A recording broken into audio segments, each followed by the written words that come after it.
Hello students, welcome back to my class. মই Dr. Rajiv Bora আৰু আজি আমি ডিসকাস কৰিবলৈ গৈ আছো ৰিপ্ৰডাকচন ইন ব্যাকটেৰিয়া টপিকটো। আমি এই টপিকটো অলৰেডি ডিসকাস কৰিলো, এটা ওভাৰভিউ ললো যেতিয়া আমি জেনাৰেল ক্যাৰেক্টাৰিষ্টিক্স অফ ব্যাকটেৰিয়া পঢ়ি আছিলো, তাতে ৰিপ্ৰডাকচনৰ কথা অলৰেডি পাতা হৈছে।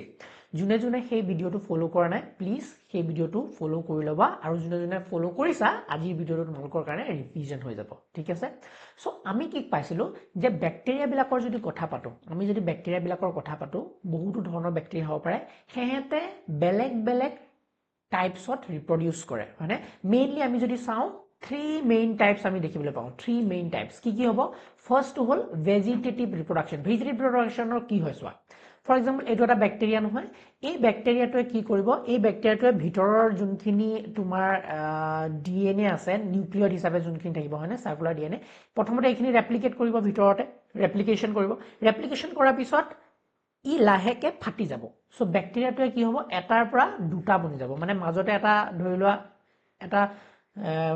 গাঁতৰ নিচিনা বনিব আৰু এইটো এটা সেলৰ পৰা কি হ'ব, এইটো এটা সেল বনি যাব, এইটো এটা সেল বনি যাব, মানে এইটো ধৰি লোৱা এটা সেল আছিলে, ই লাহেকে ফাটি পেলাই দুটা সেল বনি গ'ল। সো এইটো কি হ'ল, এইটো ফাটিছে, হয়নে? So it is like a fission. এইটো কি বুলি কৈছো, ফিশন। আৰু যিহেতু এটা সেলৰ পৰা সদায় দুটা বনে, এটা সেলৰ পৰা কেইটা বনিছে, সদায় দুটা দুটাকে ফাটি ফাটি যায়, ইয়াক আমি কওঁ বাইনেৰী ফিশন। সো এই প্ৰথম টাইপটো হ'ল ভেজিটেটিভ ৰিপ্ৰডাকচন, যোনটো নেকি কেনে কৰে, it is through binary fission. কনসেপ্টটো গম পালা কেনেকে বাইনেৰী ফিশন হয়? প্ৰথমে ডিএনএ ৰেপ্লিকেশন হ'ব, তাৰ ভিতৰৰ বস্তুবিলাক ৰেপ্লিকেট হ'ব, লাহে লাহে ব্যাকটেৰিয়াটো ফাটি যাব আৰু এটাৰ পৰা দুটা বনি যাব, সিম্পল। নেক্সট আমি যদি কওঁ এসেক্সুৱেল ৰিপ্ৰডাকচন। এসেক্সুৱেল ৰিপ্ৰডাকচনত কি হয় চোৱা,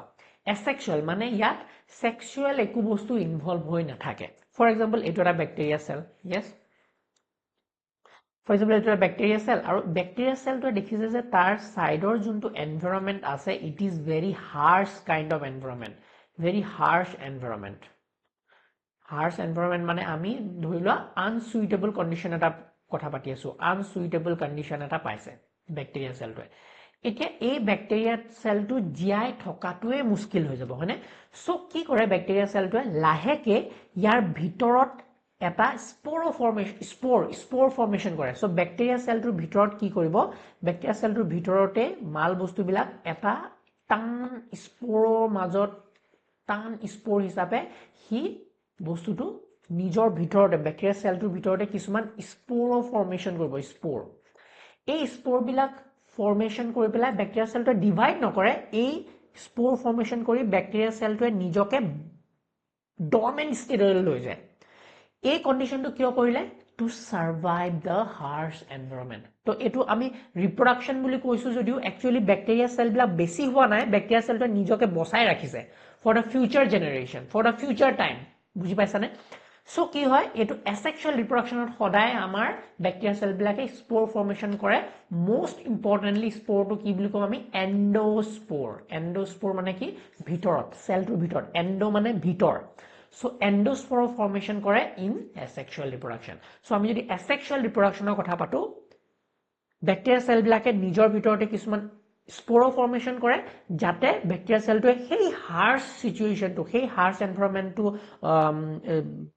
পাৰ কৰে, অতিক্ৰম কৰে, আৰু যেতিয়া আকৌ ফেভাৰেবল সিচুৱেশন আহিব, এই স্পোৰবিলাক কি কৰিব, এই স্পোৰবিলাক ধুনীয়াকৈ জাৰ্মিনেট হৈ যাব, আৰু জাৰ্মিনেট হৈ পেলাই আকৌ ব্যাকটেৰিয়া সেলটো জীয়াই উঠিব, ওকে, এক্টিভ হৈ যাব। So this is kind of asexual reproduction, okay? Third to jodi sao, ami jodi third to kotha pato, hetu hol genetic recombination, ba ami ekdom loosely kobo paro je it is a type of sexual reproduction, sexual like process. Etu sexual reproduction completely u nohoy, আমি কাৰ কথা পাতি আছো, আমি একদম simple এটা সেলৰ কথা পাতি আছো, নহয় নে? হেহেতে ইমান একেবাৰে ইলাবোৰেট ৰিপ্ৰডাকচন প্ৰসেস বিলাক নকৰে, যেনেকৈ আমি দেখো আমাৰ সেক্সুৱেল ৰিপ্ৰডাকচন হয়। আমাৰ সেক্সুৱেল ৰিপ্ৰডাকচন কি, আমাৰ মেল ফিমেল, মতা মাইকী এনেকুৱা আছে, হয়নে? তেনেকৈ প্লান্টছতো যদি চাওঁ, হেহেতে পোলেন্স বনায়, কিছুমানে কি বনায়, কিছুমানে এগ বনায়। সো পোলেন্স বিলাক, এগ বিলাক, মেল গেমেট আৰু ফিমেল গেমেট বিলাক লগ হয়। So it is an elaborate process. Zygote formation হয় বহুত ডাঙৰ বহুত এটা লম্বা process থাকে sexual reproduction ৰ কিন্তু তুমি যদি ব্যাকটেৰিয়া এটা কথা পাতা সিম্পল ব্যাকটেৰিয়া সেল এটাৰ কথা পাতা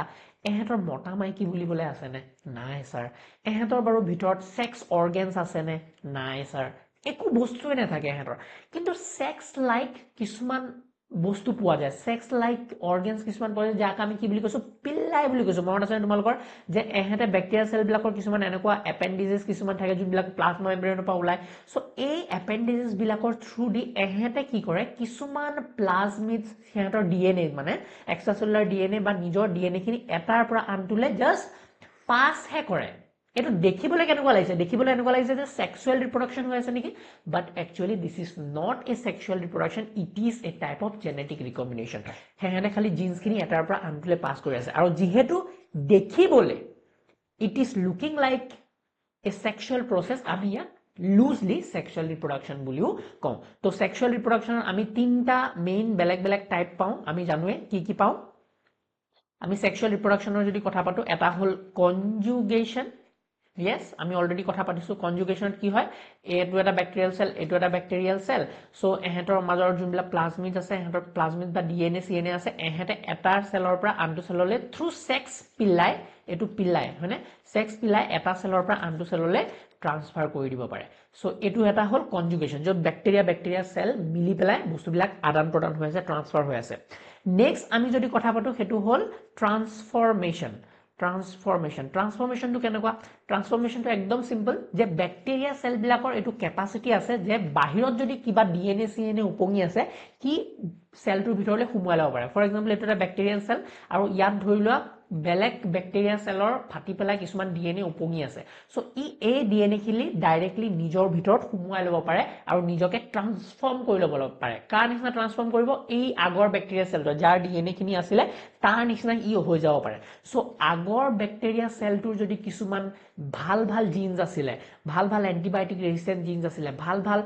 হাৰ্শ কন্ডিশনত জিআই থাকিব পৰা কিছুমান জিনস আছিল এইবিলাক তো এই জিনস বিলাক যেতিয়া হি নিজৰ ভিতৰত সুমাই লব নিজৰ ব্যাকটেৰিয়া সেলৰ ভিতৰত নিজৰ ডিএনএ লগত ইনকৰ্পোৰেট কৰি লব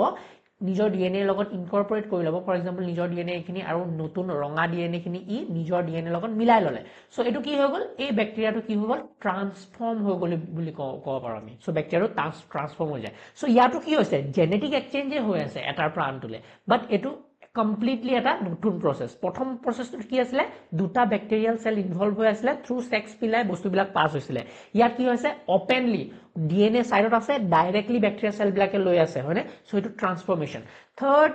যদি ইম্পৰ্টেন্ট স্টেপটো চাও হেতু হল থাৰ্ড টাইপটো চাও মানে থাৰ্ড টাইপটো হল ট্ৰান্সডাকশন মই অলৰেডি দুবাৰ তিনিবাৰ ধুনিয়াকে এক্সপ্লেইন কৰিছো যে যেতিয়া এটা ব্যাকটেৰিয়া সেলৰ পৰা আনটো ব্যাকটেৰিয়া সেললে জিনস বিলাক ট্ৰান্সফাৰ হয়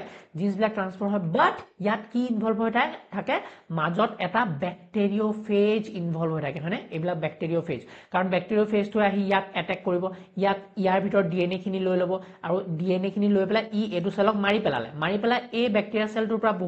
এই ব্যাকটেৰিওফেজটোৰ পৰা বহুতো পোৱালি বনিব এই পোৱালি বিলাকে আকৌ ইয়াক এটেক কৰিব আৰু ইয়াক এটেক কৰোতে কি হল যোনবিলাক বস্তু ডিএনএ ই এবজৰ্ব কৰিছিল সেই ডিএনএ খিনি ইয়ালে পাস কৰি দিলে তো কি হল ডিএনএ খিনি বা জিনস খিনিয়ে আদান প্ৰদান হৈ আছে বাট থ্ৰু যেতিয়া আমি ব্যাকটেৰিওফেজৰ দ্বাৰা পাস কৰো হেতু কও আমি ট্ৰান্সডাকশন simple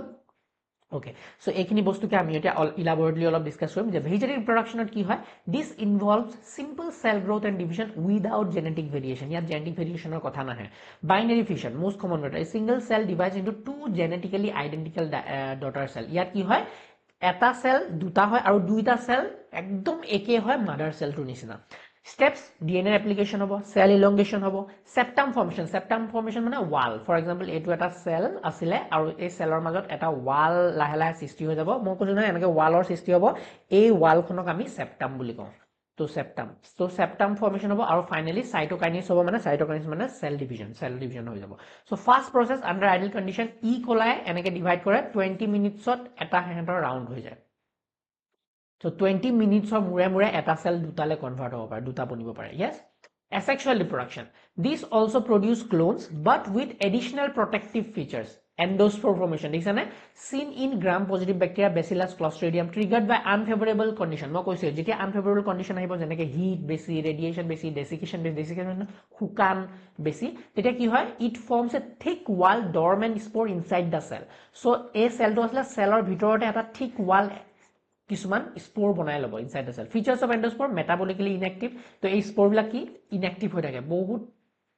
harsh situation to e eku kam nokore ভিতৰত metabolically inactive resistant to extreme environment can survive for years and germinate when conditions improve বুজিছানে বছৰ পৰ্যন্ত endosperm বনি পেলাই তেনেকে থাকি যাব পাৰে okay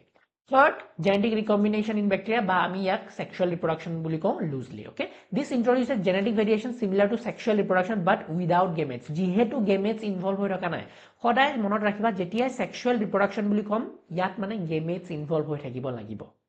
যেহেতু gametes involved হৈ থকা নাই আমি loosely ইয়াক sexual reproduction বুলি ক'ব পাৰো যদিও actually sexual reproduction নহয় there are three mechanisms কোলে conjugation transfer of DNA usually a plasmids from donor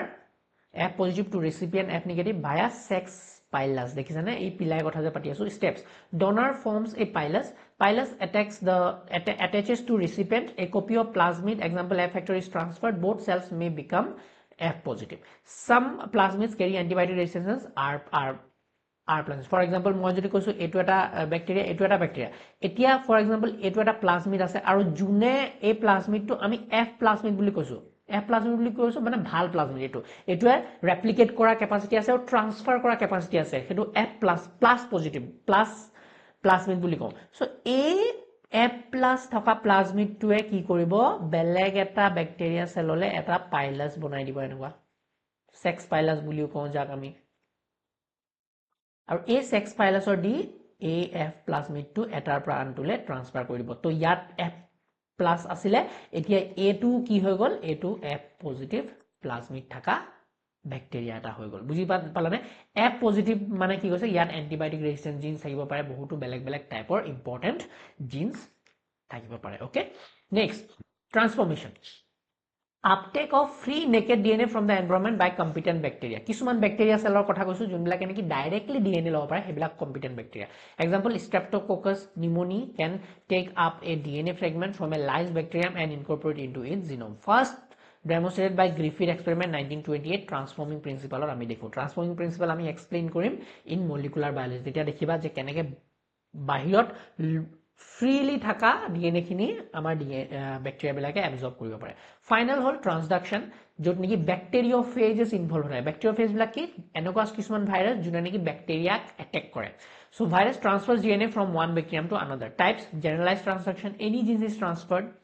specialized transduction specific genes near the prophase site are transferred example salmonella E. coli can be transduced by bacteriophages so important in horizontal gene transfer and bacterial evolution horizontal gene transfer বুলি মানে গম পাইছানে যে এটা bacteria আনটো ব্যাকটেৰিয়ালে directly jeans বিলাক যেতিয়া pass কৰি থাকে horizontally vertically মানে কি মোৰ জেনাৰেশনৰ পৰা মই নেক্সট জেনাৰেশনলৈ যেতিয়া জিন্স বিলাক পাস কৰো তো হেতু হল ভাৰ্টিকেল কিন্তু ব্যাকটেৰিয়া ট্ৰান্সডাকশন হৈ পেলাই হৰাইজন্টাল জিন ট্ৰান্সফাৰ হ'ব পাৰে ওকে সো এখন টেবল দিছো তোমালোকক ফাইনালি গুটে বস্তুখিনি সাম আপ কৰি পেলাই এখিনি হল তোমালোকৰ reproduction in bacteria গুটে details reproduction in bacteria okay so this was all about the today's class I hope আজি ক্লাসটো ভাল লাগিলে বুজি পালা next classত আমি last topic to পঢ়িম হেতু হল economic importance of bacteria thank you so much meet you in the next class bye bye